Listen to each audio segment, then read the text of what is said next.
ಎಲ್ಲರಿಗೂ ನಮಸ್ಕಾರ. ನಮ್ಮ ಚಿಕ್ಕು ಚಾನೆಲ್ ವೀಕ್ಷಕರಿಗೆ ಸ್ವಾಗತ. ಪ್ರಥಮ PUC ಭೂಗೋಳಶಾಸ್ತ್ರ ವಿಡಿಯೋ ಸರಣಿನಲ್ಲಿ ಅಧ್ಯಾಯ 5 ವಾಯುಗೋಳ. ಇದು ತುಂಬ ದೊಡ್ಡ ಪಾಠವಾಗಿರೋ ಕಾರಣ 2 ಪಾರ್ಟಲ್ಲಿ ಮಾಡೋಕ್ಕೆ ಇಷ್ಟಪಡ್ತೇನೆ. ಈಗ ಈ ವಿಡಿಯೋದಲ್ಲಿ ಭಾಗ 1 ವಾಯುಗೋಳದಲ್ಲಿ ಭಾಗ 1 ಭಾಗ 2 ಮೂಲಕ ಸಂಪೂರ್ಣ ಪಾಠವನ್ನು ತಿಳಿಯಪಡಿಸ್ತೀನಿ. ಭಾಗ 1ರಲ್ಲಿ ಯಾವ ಯಾವ ಅಂಶಗಳು ಬರುತ್ತೆ ಅಂತ ನೋಡೋಣ. ಅಧ್ಯಾಯ 5 ವಾಯುಗೋಳ. ವಾಯುಮಂಡಲವು ನಮ್ಮ ಭೂಗ್ರಹದ ಅತ್ಯಂತ ಅಮೂಲ್ಯವಾದ ಸಂಪತ್ತಾಗಿದೆ. ಇದು ನಮ್ಮ ಭೂಮಿಯನ್ನ ವಾಸಯೋಗ್ಯ ಗ್ರಹವನ್ನಾಗಿ ಮಾಡಿರುವಂಥದ್ದು. ವಾಯುಮಂಡಲವು ಪ್ರಮುಖ ಅಂಶಗಳಾದ ಉಷ್ಣಾಂಶ, ಒತ್ತಡ, ಮಾರುತ, ಆರ್ದ್ರತೆ ಮುಂತಾದವುಗಳನ್ನ ಒಳಗೊಂಡಿರುತ್ತೆ. ಭೂಮಿಯ ಗುರುತ್ವ ಬಲಕ್ಕೆ ಒಳಪಟ್ಟು ಭೂಮಿಯ ಮೇಲಿದೆ. ವಾಯುಮಂಡಲವು ಮಳೆ, ಮೋಡಗಳಿಗೆ ಕಾರಣವಾಗಿದೆ. ಭೂಮಿಯ ಮೇಲಿನ ಜೀವಿಗಳನ್ನು ರಕ್ಷಿಸುತ್ತದೆ. ಸೂರ್ಯನ ನೇರಳಾತೀತ ಕಿರಣಗಳಿಂದ ನಮ್ಮನ್ನು ರಕ್ಷಿಸುತ್ತದೆ. ಉಲ್ಕಾಶಿಲೆಗಳಿಂದ ರಕ್ಷಿಸಿ ರೇಡಿಯೋ ತರಂಗಗಳನ್ನು ಭೂಮಿಗೆ ಕಳಿಸುವ ಮಧ್ಯವರ್ತಿಯಾಗಿ ಕಾರ್ಯನಿರ್ವಹಿಸುತ್ತದೆ. ಭೂಮಿಯ ಮೇಲೆ ವಾಯುಮಂಡಲವು ಅತ್ಯಂತ ದಟ್ಟವಾಗಿದ್ದು ಎತ್ತರಕ್ಕೆ ಹೋದಂತೆ ಕಡಿಮೆಯಾಗುತ್ತದೆ. ಭೂಮಿಯಿಂದ ಸುಮಾರು 1600 ಕಿಲೋಮೀಟರ್ ಎತ್ತರದವರೆಗೆ ವ್ಯಾಪಿಸಿರಬಹುದೆಂದು ತಿಳಿಯಲಾಗಿದೆ. ವಾಯುಮಂಡಲ ಎಂಬ ಪದವು ಗ್ರೀಕ್ ಶಬ್ದದಿಂದ ಬಂದಿದ್ದು ವಾಯು ಎಂದರೆ ಆವಿ ಮತ್ತು ಮಂಡಲ ಎಂದರೆ ಸ್ತರ ಎಂದರ್ಥ. ಒಟ್ಟಾರೆ ಇದು ಆವಿ, ಅನಿಲ ಮತ್ತು ಧೂಳಿನ ಕಣಗಳನ್ನೊಳಗೊಂಡು ಭೂಮಿಯ ಹೊದಿಕೆಯಂತಿದೆ. ವಾಯುಮಂಡಲದ ಸಂಯೋಜನೆ ಮತ್ತು ರಚನೆಯನ್ನ ನೋಡೋದಾದ್ರೆ, ವಾಯುಮಂಡಲವು ವಿವಿಧ ಅನಿಲಗಳು, ನೀರಾವಿ, ಧೂಳಿನ ಕಣಗಳ ಮಿಶ್ರಣವಾಗಿದೆ. ಈ ಸಂಯೋಜನೆಯು ಕಾಲದಿಂದ ಕಾಲಕ್ಕೆ ಮತ್ತು ಸ್ಥಳದಿಂದ ಸ್ಥಳಕ್ಕೆ ವ್ಯತ್ಯಾಸವನ್ನು ಹೊಂದಿದೆ. ವಾಯುಮಂಡಲವು 70% ಸಾರಜನಕ ಮತ್ತು 21% ಆಮ್ಲಜನಕವನ್ನೊಳಗೊಂಡಿದೆ. ಈ ಅನಿಲಗಳು ವಾಯುಮಂಡಲದಲ್ಲಿ ಹೇರಳವಾಗಿದ್ದು ಜೀವಿಗಳಿಗೆ ಅವಶ್ಯಕವಾಗಿವೆ. ಉಳಿದ ಎಲ್ಲ ಅನಿಲಗಳು 1% ಗಿಂತ ಕಡಿಮೆ ಇವೆ. ಅವುಗಳಲ್ಲಿ ಆರ್ಗಾನ್, ಇಂಗಾಲದ dioxide, neon, ozone, helium, methane, krypton, xenon ಮತ್ತು ಜಲಜನಕಗಳು ಸೇರಿವೆ. ಆಮ್ಲಜನಕವು ಉಸಿರಾಟಕ್ಕೆ ಮತ್ತು ದಹನ ಕ್ರಿಯೆಗೆ ಅವಶ್ಯಕವಾಗಿದೆ. ಸಾರಜನಕವು ಆಮ್ಲಜನಕದ ತೀವ್ರತೆಯನ್ನ ಕಡಿಮೆ ಮಾಡಿ ಅದನ್ನ ಜೀವಿಗಳ ಉಸಿರಾಟಕ್ಕೆ ಸಹಾಯ ಮಾಡುತ್ತದೆ. ಇಂಗಾಲದ ಡೈಆಕ್ಸೈಡ್ ಸಸ್ಯಗಳಿಗೆ ಸಹಕಾರಿಯಾಗಿದೆ. ಉಷ್ಣಾಂಶವನ್ನ ಹೀರಿಕೊಂಡು ರಾತ್ರಿಯಲ್ಲಿ ವಾಯುಮಂಡಲವನ್ನ ಬೆಚ್ಚಗಿಡುತ್ತದೆ ಮತ್ತು ಬೆಂಕಿಯನ್ನಾರಿಸಲು ಬಳಸಲಾಗುತ್ತದೆ. ಯಾವುದನ್ನ? ಇಂಗಾಲದ ಡೈಆಕ್ಸೈಡ್ ಅನ್ನು. ವಾಯುಮಂಡಲದ ಮೂಲ ಘಟಕಾಂಶಗಳಲ್ಲಿ ನೀರಾವಿಯು ಅತ್ಯಂತ ಮಹತ್ವದ್ದು. ನೀರು ಸೂರ್ಯನ ಕಿರಣಗಳಿಂದ ಕಾಯ್ದು ಬಾಷ್ಪೀಭವನ ಹೊಂದುವುದರಿಂದ ನೀರಾವಿ ಉತ್ಪತ್ತಿಯಾಗುತ್ತದೆ. ಇದು ಗಾತ್ರದ ದೃಷ್ಟಿಯಿಂದ ವಾಯುಮಂಡಲದ 4% ಇದೆ.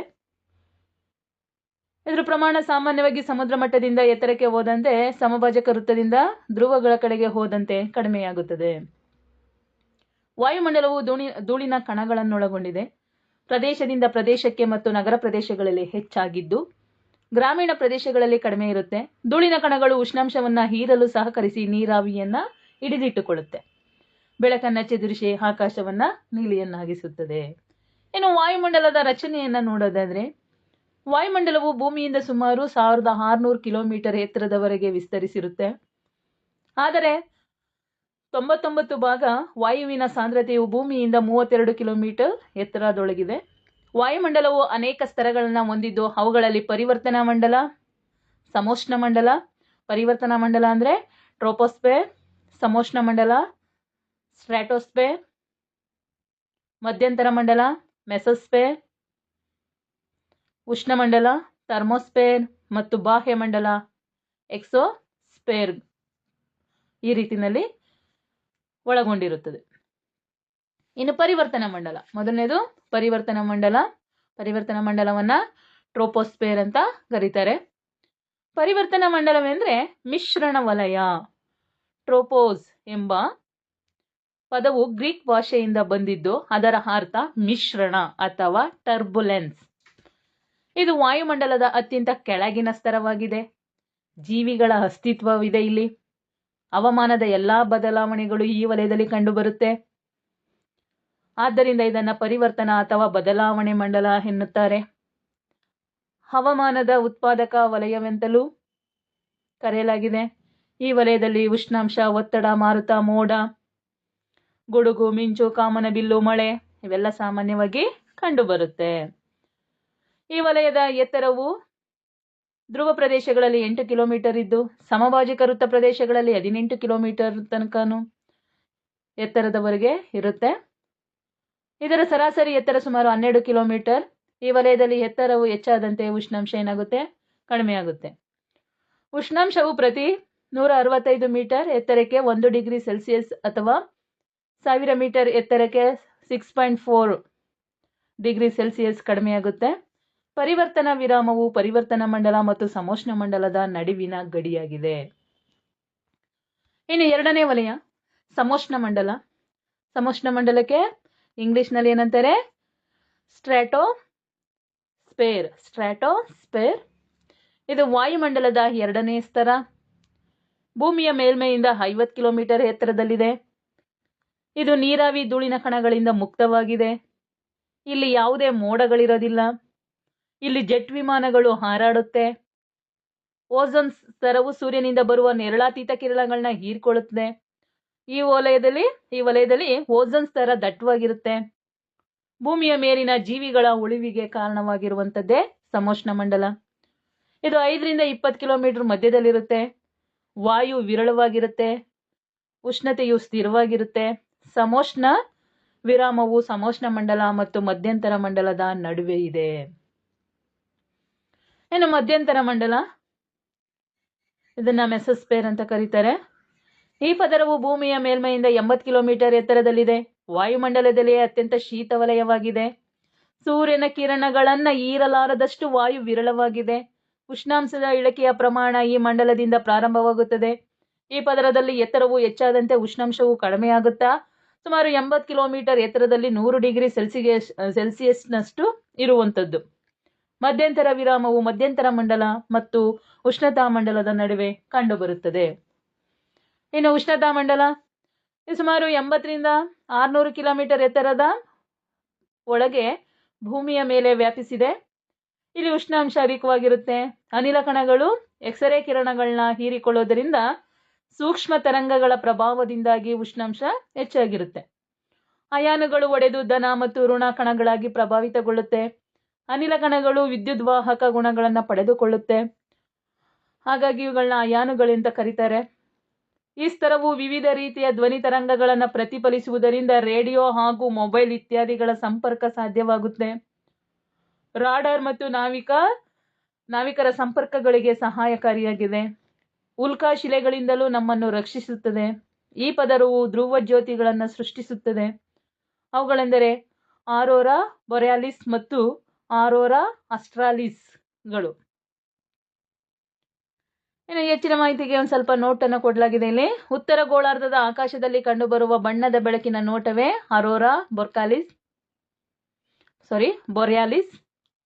ಇದು 66 ಡಿಗ್ರಿ ಉತ್ತರದಿಂದ 90 ಡಿಗ್ರಿ ಉತ್ತರದಲ್ಲಿ ಕಂಡುಬರುತ್ತದೆ. ಅದೇ ರೀತಿಯಾಗಿ ದಕ್ಷಿಣ ಗೋಳಾರ್ಧದ 66 ಡಿಗ್ರಿ ದಕ್ಷಿಣದಿಂದ 90 ಡಿಗ್ರಿ ದಕ್ಷಿಣದವರೆಗೆ ಇರುವ ನೋಟವನ್ನೇ ಆರೋರಾ ಆಸ್ಟ್ರಾಲಿಸ್ ಎನ್ನುತ್ತಾರೆ. ಇನ್ನು ಬಾಹ್ಯಮಂಡಲ. ಉಷ್ಣತಾ ಮಂಡಲದ ಆಚೆ ಇರುವ ವಲಯವನ್ನು ಬಾಹ್ಯಮಂಡಲ ಎನ್ನುವರು. ಸುಮಾರು ಇದು 1000 ಕಿಲೋಮೀಟರ್ ವರೆಗೆ ವಿಸ್ತರಿಸಿದೆ. ಭೂಮಿಯ ಗುರುತ್ವ ಬಲವು ಈ ವಲಯದಲ್ಲಿ ಅತ್ಯಂತ ಕಡಿಮೆ ಇರುತ್ತದೆ. ಈ ವಲಯದ ಮೇಲ್ಭಾಗದಲ್ಲಿ ಕಾಂತತ್ವವು ಕಂಡುಬರುತ್ತದೆ. ಇನ್ನು ಉಷ್ಣಾಂಶ. ಸೂರ್ಯನು ನಮಗೆ ಬೆಳಕು ಮತ್ತು ಉಷ್ಣತೆಯನ್ನು ಕೊಡುತ್ತಾನೆ. ಭೂಮಿಯ ಎಲ್ಲ ಬಗೆಯ ಚೈತನ್ಯ ಚಟುವಟಿಕೆಗಳು ಹಾಗೂ ಜೀವಿಗಳ ವಿಕಾಸಕ್ಕೆ ಸೌರಶಕ್ತಿಯೇ ಮುಖ್ಯ ಕಾರಣವಾಗುತ್ತೆ. ಭೂಮಿಯು ಗಾತ್ರದಲ್ಲಿ ಚಿಕ್ಕದಾಗಿದ್ದು ಸೂರ್ಯನಿಂದ ಬಹು ದೂರದಲ್ಲಿರುವುದರಿಂದ ಭೂಮಿಗೆ ಅಲ್ಪ ಪ್ರಮಾಣದ ಶಕ್ತಿ ಸೂರ್ಯನಿಂದ ಬಿಡುಗಡೆಯಾಗೋದು. ಸೌರಶಕ್ತಿಯನ್ನು ಭೂಮಿ ಪಡೆಯೋದು ಸೂರ್ಯನ ಕಿರಣಗಳಿಂದ. ಭೂಮಿಯ ಮೇಲಿನ ಜೀವಿಗಳ ಎಲ್ಲಾ ಚಟುವಟಿಕೆಗಳಿಗೂ ಉಷ್ಣತೆ ಮತ್ತು ಶಾಖವು ಒಂದು ಕಾರಣವಾಗಿರುತ್ತೆ. ಇನ್ನು ಸಸ್ಯಗಳು ತಮ್ಮ ಆಹಾರವನ್ನು ತಯಾರಿಸ್ಕೊಳ್ಳೋಕ್ಕೆ ಉಷ್ಣಾಂಶ ಬೇಕಾಗಿರುತ್ತೆ. ಇನ್ನು ಸಾಗರಗಳ ನೀರು ಚಲಿಸೋದು ಸಹ ಉಷ್ಣಾಂಶದಿಂದಲೇ. ಇನ್ನು ಭೂಮಿಯು ಸೂರ್ಯನಿಂದ ಪಡೆಯುವ ಅತ್ಯಲ್ಪ ಶಾಖವನ್ನು ಸೂರ್ಯಜನ್ಯ ಶಾಖ ಅಥವಾ ಸೌರ ಶಾಖವೆಂದು ನಾವು ಕರಿತೀವಿ. ಉಷ್ಣತೆಯು ಒಂದು ವಸ್ತುವಿನಿಂದ ಮತ್ತೊಂದು ವಸ್ತುವಿನೆಡೆಗೆ ನೇರವಾಗಿ ಪ್ರವಹಿಸುವ ಕ್ರಿಯೆಗೆ ವಿಕಿರಣ ಎನ್ನುವರು. ಸೂರ್ಯನಿಂದ ಸೂಕ್ಷ್ಮ ತರಂಗಗಳ ರೂಪದಲ್ಲಿ ಬರುವ ವಿಕಿರಣಗಳನ್ನು ವಾಯುಮಂಡಲವು ಹೀರಿಕೊಳ್ಳುವುದಿಲ್ಲ.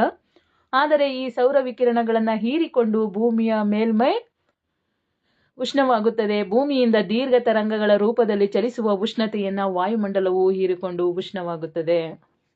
ಇನ್ನು ವಾಯುಮಂಡಲದ ಉಷ್ಣಾಂಶವನ್ನು ಪಡೆಯುವಂತಹ ವಿಧಾನ ಹೇಗಿರುತ್ತಪ್ಪ ಅಂದರೆ, ವಾಯುಮಂಡಲ ನೇರವಾಗಿ ಸೂಕ್ಷ್ಮ ಅಲೆಗಳ ರೂಪದಲ್ಲಿ ಸೌರ ವಿಕಿರಣದಿಂದ ಉಷ್ಣಾಂಶವನ್ನು ಪಡೆಯುವುದಿಲ್ಲ.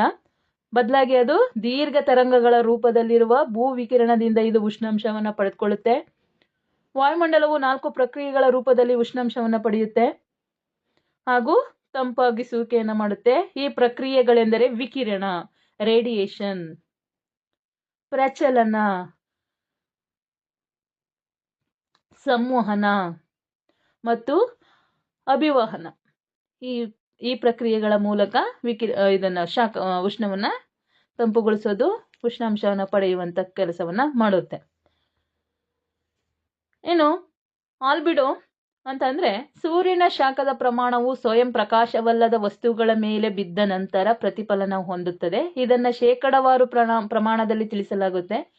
ಭೂಮಿಯು 40% ಶಾಖವನ್ನ ಬಾಹ್ಯಾಕಾಶಕ್ಕೆ ಬಿಡುತ್ತದೆ. ಇದಕ್ಕೆ ಆಲ್ಬಿಡೋ ಅಂತ ಕರೀತಾರೆ. ಇನ್ನು ವಿಕಿರಣ ಅಂದ್ರೆ ಏನಪ್ಪ? ಹೆಚ್ಚು ಉಷ್ಣಾಂಶವನ್ನ ಹೊಂದಿರುವ ವಸ್ತುವು ಉಷ್ಣಾಂಶವನ್ನ ತರಂಗಗಳ ರೂಪದಲ್ಲಿ ಹೊರಚಿಮ್ಮುವುದನ್ನು ವಿಕಿರಣ ಎನ್ನುತ್ತಾರೆ. ಭೂಮಿಯು ಸೂರ್ಯನ ವಿಕಿರಣ ತರಂಗಗಳಿಂದ ಉಷ್ಣಾಂಶವನ್ನು ಪಡೆಯುವುದು, ನಂತರ ದೀರ್ಘ ತರಂಗಗಳ ರೂಪದಲ್ಲಿ ಪುನಃ ವಿಕಿರಣತೆಯಿಂದ ಉಷ್ಣಾಂಶವನ್ನು ಹೊರಚೆಲ್ಲುವುದು. ಇದನ್ನು ಹೀರಿ ವಾಯುಮಂಡಲವು ಉಷ್ಣಾಂಶವನ್ನು ಪಡೆದುಕೊಳ್ಳುತ್ತೆ. ಪ್ರಚಲನ. ದ್ರವ ಮತ್ತು ಅನಿಲಗಳಲ್ಲಿ ಉಷ್ಣಾಂಶವು ಕಣಗಳ ಮೂಲಕ ಸಾಗುವುದೇ ಪ್ರಚಲನ ಕ್ರಿಯೆ. ಭೂಮಿಯ ಸಹಾಯದಿಂದ ಮೇಲ್ಮುಖವಾಗಿ ಚಲಿಸುವ ಗಾಳಿ ಅಥವಾ ನೀರು ಭೂಮಿಯ ಮೇಲಿನ ಉಷ್ಣಾಂಶದ ಸಹಾಯದಿಂದ ಕಾಯುತ್ತದೆ. ಇನ್ನು ಸಂವಹನ. ಈ ಪ್ರಕ್ರಿಯೆಯಲ್ಲಿ ವಸ್ತುವಿನ ಒಂದು ಕಣದಿಂದ ಮತ್ತೊಂದು ಸ್ಪರ್ಶದಿಂದ ಉಂಟಾಗುವ ಉಷ್ಣಾಂಶದ ಚಲನೆಯನ್ನ ಸಂವಹನ ಅಂತ ಕರೀತಾರೆ. ಅಭಿವಹನ. ಸಮತಲವಾಗಿ ಚಲಿಸುವ ಗಾಳಿಯು ಒಂದು ಸ್ಥಳದಿಂದ ಮತ್ತೊಂದು ಸ್ಥಳಕ್ಕೆ ಉಷ್ಣಾಂಶವನ್ನ ಸಾಗಿಸುತ್ತದೆ. ಹೀಗೆ ವಾಯುಮಂಡಲವು ಉಷ್ಣತೆಯನ್ನ ಪಡೆಯುತ್ತೆ. ಇನ್ನು ಉಷ್ಣತಾಮಾಪಕ. ವಾಯುಮಂಡಲದ ಉಷ್ಣಾಂಶವನ್ನ ಅಳೆಯಲು ಬಳಸುವ ಉಪಕರಣವನ್ನು ಉಷ್ಣತಾಮಾಪಕ ಎಂದು ಕರೆಯುವರು. ಉಷ್ಣತಾಮಾಪಕಗಳಲ್ಲಿ 2 ವಿಧ. 1 ಸೆಂಟಿಗ್ರೇಡ್ ಉಷ್ಣತಾಮಾಪಕ, 2 ಫ್ಯಾರನ್ಹೀಟ್ ಉಷ್ಣತಾಮಾಪಕ. ಇನ್ನು ಸೆಂಟಿಗ್ರೇಡ್ ಉಷ್ಣತಾಮಾಪಕ ಅಂದ್ರೆ ಘನೀಕರಿಸುವ ಬಿಂದು 0 ಡಿಗ್ರಿ ಸೆಲ್ಸಿಯಸ್, ಕುದಿಯುವ ಬಿಂದು 100 ಡಿಗ್ರಿ ಸೆಲ್ಸಿಯಸ್. ಫ್ಯಾರನ್ಹೀಟ್ ಉಷ್ಣತಾಮಾಪಕ ಅಂದ್ರೆ ಘನೀಕರಿಸುವ ಬಿಂದು ಎಷ್ಟಿರುತ್ತೆ? 32 ಡಿಗ್ರಿ ಎಫ್, ಕುದಿಯುವ ಬಿಂದು 212 ಡಿಗ್ರಿ ಎಫ್ ಅಲ್ಲಿ ಅಳೆಯಲಾಗುತ್ತೆ. ಎಫ್ ಅಂದ್ರೆ ಫ್ಯಾರನ್ಹೀಟ್, ಸೆಲ್ಸಿಯಸ್ ಅಂದ್ರೆ ಸೆಂಟಿಗ್ರೇಡ್. ಇನ್ನು ವಾಯುಮಂಡಲದ ಉಷ್ಣಾಂಶವನ್ನು ನಿರ್ಧರಿಸುವಂತಹ ಅಂಶಗಳು. ಸಾಮಾನ್ಯವಾಗಿ ಸಮತಲ ಊರ್ಧ್ವಮುಖವಾಗಿ ಉಷ್ಣಾಂಶದ ಹಂಚಿಕೆಯನ್ನು ದಾಖಲಿಸಲಾಗುತ್ತೆ. ಸಮಭಾಜಕ ವೃತ್ತದಿಂದ ಧ್ರುವಗಳ ಕಡೆಗೆ ಹೋದಂತೆ ಕಡಿಮೆಯಾಗುವುದು ಸರ್ವೇಸಾಮಾನ್ಯವಾಗಿರುತ್ತೆ. ಉಷ್ಣಾಂಶದ ಸಮತಲ ಹಂಚಿಕೆಯು ಅನೇಕ ಅಂಶಗಳಿಂದ ನಿರ್ಧರಿಸಲ್ಪಡುತ್ತೆ. ಅಕ್ಷಾಂಶ, ಸಮುದ್ರ ಮಟ್ಟದಿಂದ ಇರುವ ಎತ್ತರ, ಸಮುದ್ರದಿಂದ ಇರುವ ದೂರ, ಸಾಗರ ಪ್ರವಾಹಗಳು, ಮಾರುತಗಳು, ಮೋಡ, ಮಳೆ, ಭೂಮಿಯ ಇಳಿಜಾರು, ಸ್ವಾಭಾವಿಕ ಸಸ್ಯವರ್ಗ, ಮಣ್ಣು ಮುಂತಾದವು ಪ್ರಮುಖವಾಗಿರುತ್ತೆ. ಇನ್ನು ಮೂಲಾಂಶಗಳಾದಂತಹ ಉಷ್ಣಾಂಶ, ಒತ್ತಡ, ಮಾರುತ ಮುಂತಾದವು ಮಳೆಯ ಮೇಲೆ ಪರಿಣಾಮವನ್ನು ಬೀರುವಂಥದ್ದು. ಇನ್ನು ಅಕ್ಷಾಂಶಗಳು, ಅವುಗಳನ್ನ ಲ್ಯಾಟಿಟ್ಯೂಡ್ಸ್ ಅಂತ ಕರೀತಾರೆ. ವಾಯುಗುಣದ ಮೇಲೆ ಪ್ರಭಾವ ಬೀರುವ ಅತ್ಯಂತ ಪ್ರಮುಖ ಅಂಶ ಆಗಿದೆ ಇದು. ಸೂರ್ಯನಿಂದ ಪಡೆಯುವ ಉಷ್ಣತೆ ಅಕ್ಷಾಂಶವನ್ನು ಅವಲಂಬಿಸಿದೆ. ಸಮಭಾಜಕ ವೃತ್ತಕ್ಕೆ ಸಮೀಪದಲ್ಲಿರುವ ಸ್ಥಳಗಳ ಮೇಲೆ ಸೂರ್ಯನ ಕಿರಣಗಳು ಲಂಬವಾಗಿರುತ್ತೆ. ಆದ್ದರಿಂದ ಈ ಸ್ಥಳಗಳು ಹೆಚ್ಚು ಉಷ್ಣತೆಯನ್ನು ಪಡೆಯುತ್ತೆ. ಆದರೆ ಸಮಭಾಜಕ ವೃತ್ತದಿಂದ ದೂರ ಇರುವ ಸ್ಥಳಗಳ ಮೇಲೆ ಸೂರ್ಯನ ಕಿರಣಗಳು ಓರೆಯಾಗಿ ಬೀಳುತ್ತವೆ. ಆದ್ದರಿಂದ ಈ ಸ್ಥಳಗಳು ಕಡಿಮೆ ಉಷ್ಣತೆಯನ್ನು ಪಡೆಯುತ್ತವೆ, ಶೀತವಿರುತ್ತವೆ. ಕೆಳ ಅಕ್ಷಾಂಶಗಳಲ್ಲಿ 0 ಡಿಗ್ರಿ ಉಷ್ಣತೆ ಅತ್ಯಧಿಕವಾಗಿರುತ್ತದೆ. ಮೇಲಿನ ಅಕ್ಷಾಂಶಗಳಲ್ಲಿ 90 ಡಿಗ್ರಿ ಉಷ್ಣತೆ ಕಡಿಮೆ ಇರುತ್ತದೆ. ಇನ್ನು ಎತ್ತರದ ಬಗ್ಗೆ ನೋಡೋದಾದ್ರೆ, ಉಷ್ಣಾಂಶವು ವಾಯುಮಂಡಲದ ಎಲ್ಲ ಎತ್ತರಗಳಲ್ಲೂ ಒಂದೇ ಪ್ರಮಾಣದಲ್ಲಿಲ್ಲ. ಎತ್ತರವು ಹೆಚ್ಚಾದಂತೆ ಉಷ್ಣಾಂಶ ನಿರಂತರವಾಗಿ ಕಡಿಮೆ ಆಗುತ್ತೆ. ಹಾಗೆ ಎತ್ತರವಾಗಿರುವ ಪ್ರದೇಶಗಳು ಕಡಿಮೆ ಉಷ್ಣಾಂಶವನ್ನು ಹೊಂದಿರುತ್ತದೆ. ಉಷ್ಣಾಂಶದ ಇಳಿಕೆಯು ಪ್ರತಿ 1000 ಮೀಟರ್ ಎತ್ತರಕ್ಕೆ 6.4 ಡಿಗ್ರಿ ಸೆಲ್ಸಿಯಸ್ ಅಥವಾ 165 ಮೀಟರ್ಗೆ 1 ಡಿಗ್ರಿ ಸೆಲ್ಸಿಯಸ್ನಷ್ಟು ಏನಾಗುತ್ತೆ, ಕಡಿಮೆ ಆಗುತ್ತೆ. ಇದನ್ನ ಉಷ್ಣಾಂಶದ ಸಾಮಾನ್ಯ ಇಳಿಕೆ ಅಂತ ಕರೀತಾರೆ. ಆದರೆ ವಿಶಿಷ್ಟ ಸನ್ನಿವೇಶಗಳಲ್ಲಿ ಉಷ್ಣಾಂಶ ಹೆಚ್ಚಾದಂತೆ ಕಡಿಮೆಯಾಗುವ ಬದಲು ಹೆಚ್ಚಾಗ್ತಾ ಹೋಗುತ್ತೆ. ಇದನ್ನು ಉಷ್ಣಾಂಶದ ವಿಪರ್ಯಯ ಅಂತ ಕರೀತಾರೆ. ಇಂತಹ ಲಕ್ಷಣಗಳು ಪರ್ವತ ಕಣಿವೆಗಳಲ್ಲಿ ಸಾಮಾನ್ಯವಾಗಿ ಚಳಿಗಾಲದಲ್ಲಿ, ಮೋಡರಹಿತ ವಾತಾವರಣದಲ್ಲಿ, ಮಂದಮಾರುತಗಳ ಮತ್ತೆ ಶುಭ್ರ ಆಕಾಶದ ಸಂದರ್ಭದಲ್ಲಿ ಇವು ಕಂಡುಬರುತ್ತದೆ. ಇನ್ನು ಸಮುದ್ರದಿಂದ ಇರುವ ಅಂತರವನ್ನು ನೋಡೋದಾದ್ರೆ, ಈ ಅಂಶವೂ ಸಹ ಉಷ್ಣಾಂಶದ ಹಂಚಿಕೆಯಲ್ಲಿ ಮಹತ್ವದ ಸ್ಥಾನವನ್ನು ಪಡೆದು ನೀರು ಮತ್ತು ಭೂಮಿ ಕಾಯುವುದರಲ್ಲಿ ವ್ಯತ್ಯಾಸವನ್ನು ಹೊಂದಿದೆ. ಭೂಮಿಯು ನೀರಿಗಿಂತ ಬೇಗನೆ ಬಿಸಿಯಾಗುತ್ತದೆ ಹಾಗೂ ಬೇಗನೆ ತಂಪಾಗುತ್ತದೆ. ಆದ್ದರಿಂದ ಸಮುದ್ರದ ಸಮೀಪ ಇರುವ ಸ್ಥಳಗಳು ಬೇಸಿಗೆಯಲ್ಲಿ ತಂಪಾಗಿರುತ್ತವೆ, ಚಳಿಗಾಲದಲ್ಲಿ ಬೆಚ್ಚಗಿರುತ್ತವೆ. ಆದರೆ ಸಮುದ್ರದಿಂದ ದೂರ ಇರುವ ಸ್ಥಳಗಳು ಬೇಸಿಗೆಯಲ್ಲಿ ಅತಿ ಬಿಸಿಯಾಗಿರುತ್ತದೆ, ಚಳಿಗಾಲದಲ್ಲಿ ಅತಿ ಶೀತವಾಗಿರುತ್ತವೆ. ಕರಾವಳಿ ಪ್ರದೇಶಗಳು ಒಳನಾಡಿನ ಪ್ರದೇಶಗಳಿಗಿಂತ ತಂಪಾದ ಮತ್ತು ಹೆಚ್ಚು ಆರ್ದ್ರತೆಯನ್ನ ಹೊಂದಿರುತ್ತದೆ. ಇನ್ನು ಸಾಗರ ಪ್ರವಾಹಗಳು, ಇವು ಭೂಮಿಯ ಮೇಲಿನ ಉಷ್ಣಾಂಶವನ್ನು ಮರುಹಂಚಿಕೆ ಮಾಡಲು ಸಹಾಯ ಮಾಡುತ್ತವೆ. ಉಷ್ಣ ಪ್ರವಾಹಗಳು ಧ್ರುವಗಳ ಕಡೆಗೆ ಚಲಿಸುವಾಗ ಉಷ್ಣಾಂಶವನ್ನು ಹೆಚ್ಚಿಸುತ್ತದೆ. ಆದರೆ ಸಮಭಾಜಕ ವೃತ್ತದ ಕಡೆಗೆ ಚಲಿಸುವ ಶೀತ ಪ್ರವಾಹಗಳು ಉಷ್ಣಾಂಶವನ್ನು ಕಡಿಮೆ ಮಾಡುತ್ತೆ. ಉಷ್ಣ ಪ್ರವಾಹಗಳ ಮೇಲಿಂದ ಬೀಸುವ ಗಾಳಿ ಮಳೆ ಸುರಿಸುತ್ತೆ. ಉದಾಹರಣೆಗೆ ಯುಎಸ್ಎದ ಪೂರ್ವ ಕರಾವಳಿಯ ಉಷ್ಣಾಂಶವನ್ನು ಗಲ್ಫ್ ಸ್ಟ್ರೀಮ್ ಎಂಬ ಉಷ್ಣೋದಕ ಪ್ರವಾಹಗಳು ಬೆಚ್ಚಗಿಡುತ್ತವೆ. ಕೆನಡಾದ ಲ್ಯಾಬ್ರಡಾರ್ ಎಂಬ ಶೀತೋದಕ ಪ್ರವಾಹವು ಉಷ್ಣಾಂಶವನ್ನು ಕಡಿಮೆ ಮಾಡುತ್ತೆ. ಮಾರುತಗಳು ಅಂದ್ರೆ ವಿಂಡ್ಸ್ ಬಗ್ಗೆ ನೋಡೋದಾದ್ರೆ, ಮಾರುತಗಳು ಉಷ್ಣಾಂಶದ ಹಂಚಿಕೆಯ ಮೇಲೆ ಹೆಚ್ಚು ಪರಿಣಾಮವನ್ನು ಬೀರುತ್ತೆ. ಕೆಳ ಅಕ್ಷಾಂಶದಿಂದ ಬೀಸುವ ಮಾರುತಗಳು ಉಷ್ಣಾಂಶದೊಂದಿಗೆ ಬಿಸಿ ಪ್ರದೇಶಗಳನ್ನು ಉಷ್ಣವಾಗಿಡುತ್ತದೆ. ಮತ್ತೊಂದೆಡೆ ಮೇಲಿನ ಅಕ್ಷಾಂಶಗಳಿಂದ ಬೀಸುವ ತಂಪಾದ ಮಾರುತಗಳು ಪ್ರದೇಶಗಳನ್ನು ತಂಪಾಗಿಡುತ್ತವೆ. ಸಾಗರದಿಂದ ಬೀಸುವ ಮಾರುತಗಳು ಬಿಸಿಯಾಗಿದ್ದು ತೇವಾಂಶವಾಗಿದ್ದರೆ ಅಧಿಕ ಮಳೆಯನ್ನು ತರುತ್ತವೆ. ಇನ್ನು ಕ್ಲೌಡ್ಸ್ ಬಗ್ಗೆ ಅಂದ್ರೆ ಮೋಡಗಳು, ಹಗಲಿನ ಅವಧಿಯಲ್ಲಿ ಮೋಡಗಳು ಉಷ್ಣಾಂಶವನ್ನು ಭೂಮಿಗೆ ಮುಟ್ಟುವುದನ್ನು ತಡೆಯುತ್ತವೆ. ಅದೇ ರೀತಿ ಮೋಡಗಳು ಭೂಮಿಯಿಂದ ಮೇಲೆ ಹೋಗುವ ಉಷ್ಣಾಂಶವನ್ನು ತಡೆದು ರಾತ್ರಿ ಬೆಚ್ಚಗಿಡುತ್ತದೆ. ಇನ್ನು ಸಮೋಷ್ಣ ರೇಖೆಗಳು, ನಕಾಶೆಗಳಲ್ಲಿ ಮತ್ತು ಗ್ಲೋಬಿನ ಮೇಲೆ ಒಂದೇ ಪ್ರಮಾಣದ ಉಷ್ಣಾಂಶವನ್ನು ತೋರಿಸುವ ಸ್ಥಳಗಳನ್ನು ಸಂಧಿಸುವಂತೆ ಎಳೆದಿರುವ ರೇಖೆಗಳನ್ನ ಸಮೋಷ್ಣ ರೇಖೆ ಎಂದು ಕರೆಯುವರು. ಉಷ್ಣಾಂಶದ ವಲಯಗಳ ಬಗ್ಗೆ ನೋಡೋದಾದ್ರೆ, ಸಾಮಾನ್ಯವಾಗಿ ಉಷ್ಣಾಂಶವು ಸಮಭಾಜಕ ವೃತ್ತದಿಂದ ಧ್ರುವಗಳ ಕಡೆ ಹೋದಂತೆ ಕಡಿಮೆಯಾಗುತ್ತೆ. ಇದರಿಂದಾಗಿ ಭೂಮಿಯ ಮೇಲೆ ವಿವಿಧ ಉಷ್ಣಾಂಶದ ವಲಯಗಳು ಕಂಡು ಬರುತ್ತವೆ. ಅವುಗಳೆಂದರೆ ಉಷ್ಣವಲಯ, ಸಮಶೀತೋಷ್ಣ ವಲಯ ಮತ್ತು ಶೀತವಲಯ. ಉಷ್ಣವಲಯ ಅಂತ ಅಂದ್ರೆ ವರ್ಷದ ಎಲ್ಲಾ ಕಾಲದಲ್ಲೂ ಸೂರ್ಯನ ನೇರವಾದ ಕಿರಣಗಳನ್ನ ಪಡ್ಕೊಳ್ಳುತ್ತೆ. ಇದು 0 ಡಿಗ್ರಿ ಸಮಭಾಜಕ ವೃತ್ತದಿಂದ 23.5 ಡಿಗ್ರಿ ಉತ್ತರ ಮತ್ತು ದಕ್ಷಿಣ ಅಕ್ಷಾಂಶಗಳ ನಡುವೆ ಇರುವಂತದ್ದು. ಇದರಲ್ಲಿ ಮುಖ್ಯವಾಗಿ 3 ಅಕ್ಷಾಂಶಗಳಿವೆ: ಕರ್ಕಾಟಕ ಸಂಕ್ರಾಂತಿ ವೃತ್ತ, ಮಕರ ಸಂಕ್ರಾಂತಿ ವೃತ್ತ, ಸಮಭಾಜಕ ವೃತ್ತ. ಭೂಮಿಯ ಆಕಾರವು ಸಹ ಈ ಪ್ರದೇಶವನ್ನು ಯಾವಾಗಲೂ ಉಷ್ಣವಾಗಿಡುತ್ತೆ. ಇನ್ನು ಸಮಶೀತೋಷ್ಣ ವಲಯ, ಈ ವಲಯ 23.5 ಡಿಗ್ರಿ ಉತ್ತರ ಮತ್ತು ದಕ್ಷಿಣದಿಂದ 66.5 ಡಿಗ್ರಿ ಉತ್ತರ ಮತ್ತು ದಕ್ಷಿಣ ಅಕ್ಷಾಂಶಗಳ ನಡುವೆ ಇದೆ.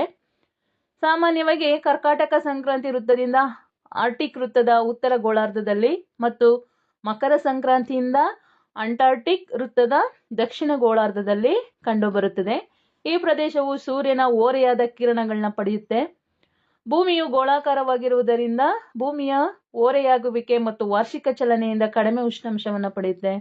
ಆದುದರಿಂದ ಈ ಪ್ರದೇಶವು ಸಮಶೀತ ಮತ್ತು ಉಷ್ಣತೆಯನ್ನು ಪಡೆಯುವುದರಿಂದ ಇದನ್ನು ಸಮಶೀತೋಷ್ಣ ವಲಯ ಅಂತ ಕರೆಯಲಾಗುತ್ತೆ. ಇನ್ನು ಶೀತ ವಲಯ, ಈ ಪ್ರದೇಶ 66.5 ಡಿಗ್ರಿಯಿಂದ 90 ಡಿಗ್ರಿ ಉತ್ತರ ದಕ್ಷಿಣ ಧ್ರುವ ಪ್ರದೇಶ ಅಕ್ಷಾಂಶದವರೆಗೂ ವಿಸ್ತರಿಸುತ್ತದೆ. ಇಲ್ಲಿ ಸೂರ್ಯನ ಕಿರಣಗಳು ಓರೆಯಾಗಿ ಬೀಳುವುದರಿಂದ ಉಷ್ಣಾಂಶದ ಪ್ರಮಾಣ ಕಡಿಮೆಯಾಗಿ ಧ್ರುವ ಪ್ರದೇಶವು ಹಿಮದಿಂದ ಆವೃತವಾಗಿರುತ್ತೆ. ಆದ್ದರಿಂದ ಇದನ್ನ ಶೀತವಲಯ ಎಂದು ಕರೆಯುವರು.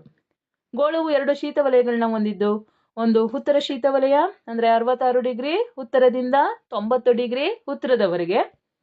ಇನ್ನು ದಕ್ಷಿಣ ಶೀತ ವಲಯ 66 ಡಿಗ್ರಿ ದಕ್ಷಿಣದಿಂದ 90 ಡಿಗ್ರಿ ದಕ್ಷಿಣದವರೆಗೆ. ಇನ್ನು ವಾಯುಮಂಡಲದ ಒತ್ತಡ, ವಾಯುಮಂಡಲದ ಒತ್ತಡವನ್ನ ನೋಡೋದಾದ್ರೆ, ವಾಯುಮಂಡಲದಲ್ಲಿ ಗಾಳಿಯನ್ನು ನಾವು ನೋಡಕ್ಕಾಗೋದಿಲ್ಲ, ಗಾಳಿಯನ್ನು ಅನುಭವಿಸ್ಬೋದು. ಭೂಮಿಯ ಮೇಲೆ ವಾಯುಮಂಡಲದಿಂದ ಸುತ್ತುವರಿಯಲ್ಪಟ್ಟಿರುತ್ತೆ. ಭೂಮಿಯು ವಾಯುಮಂಡಲದಿಂದ ಸುತ್ತುವರೆದಿರುತ್ತೆ. ಗಾಳಿ ಅಥವಾ ವಾಯುಮಂಡಲದ ಬಲವೇ ಭೂಮಿಯ ಮೇಲೆ ಒತ್ತಡವನ್ನುಂಟು ಮಾಡುತ್ತೆ. ವಾಯುಮಂಡಲದ ಒತ್ತಡವು ಸ್ಥಳದಿಂದ ಸ್ಥಳಕ್ಕೆ, ಕಾಲದಿಂದ ಕಾಲಕ್ಕೆ ಏನಾಗಿರುತ್ತೆ, ವ್ಯತ್ಯಾಸದಿಂದ ಕೂಡಿರುತ್ತೆ.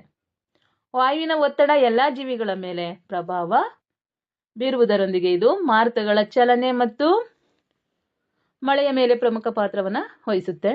ಪ್ರತ್ಯಕ್ಷ ಮತ್ತು ಪರೋಕ್ಷವಾಗಿ ಹವಾಮಾನ ಮತ್ತು ವಾಯುಗುಣದ ಬದಲಾವಣೆಯ ಮೇಲೆ ಇದು ಪ್ರಭಾವವನ್ನು ಬೀರುವಂಥದ್ದು. ವಾಯುಮಂಡಲದ ಒತ್ತಡವನ್ನು ವಾಯುಭಾರ ಮಾಪಕ ಎಂಬ ಉಪಕರಣದಿಂದ ಅಳೆಯಲಾಗುತ್ತೆ.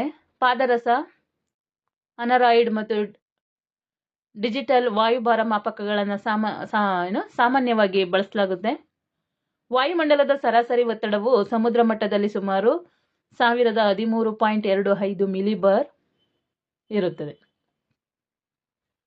ಇನ್ನು ವಾಯುಮಂಡಲದ ಒತ್ತಡದ ಹಂಚಿಕೆ ಮೇಲೆ ಪ್ರಭಾವ ಬೀರುವಂತಹ ಅಂಶಗಳು: ಎತ್ತರ.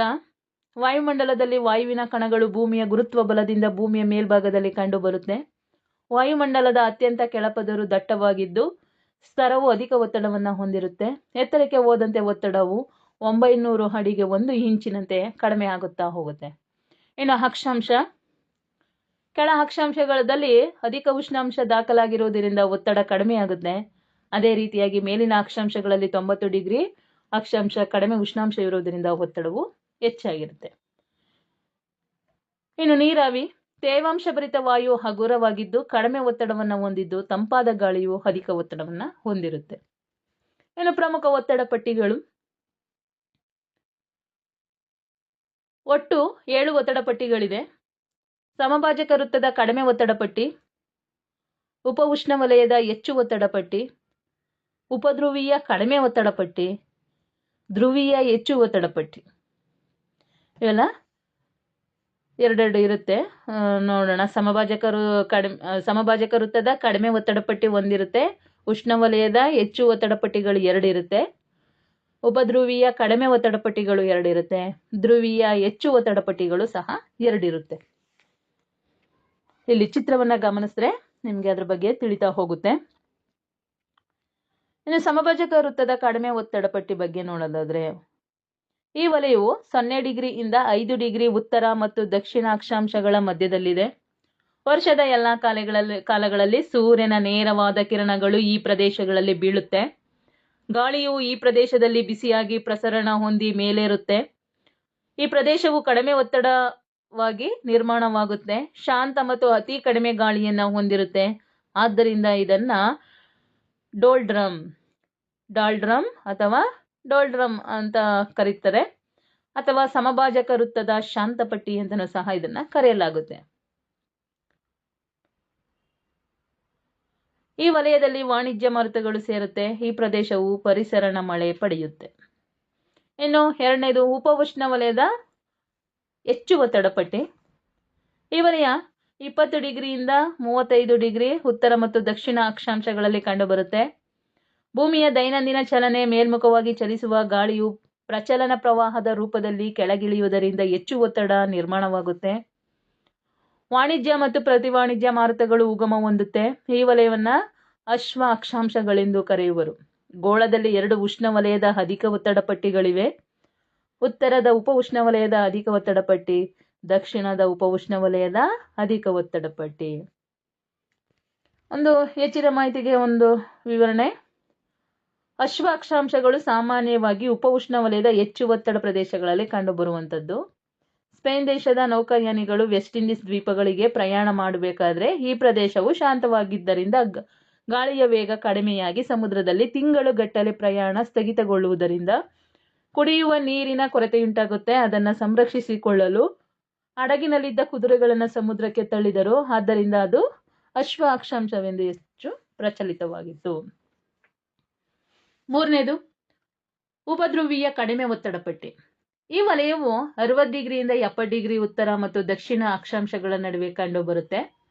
ಭೂಮಿಯ ದೈನಂದಿನ ಚಲನೆಯ ಪರಿಣಾಮವಾಗಿ ಒಂದು ಕಡಿಮೆ ಒತ್ತಡ ಪಟ್ಟಿ ಸೃಷ್ಟಿಯಾಗಿ ದೊಡ್ಡ ಪ್ರಮಾಣದ ಗಾಳಿಯನ್ನ ಸಮಭಾಜಕ ವೃತ್ತದ ಕಡೆಗೆ ಬೀಸುವಂತೆ ಪ್ರಭಾವವನ್ನು ಬೀರುತ್ತೆ.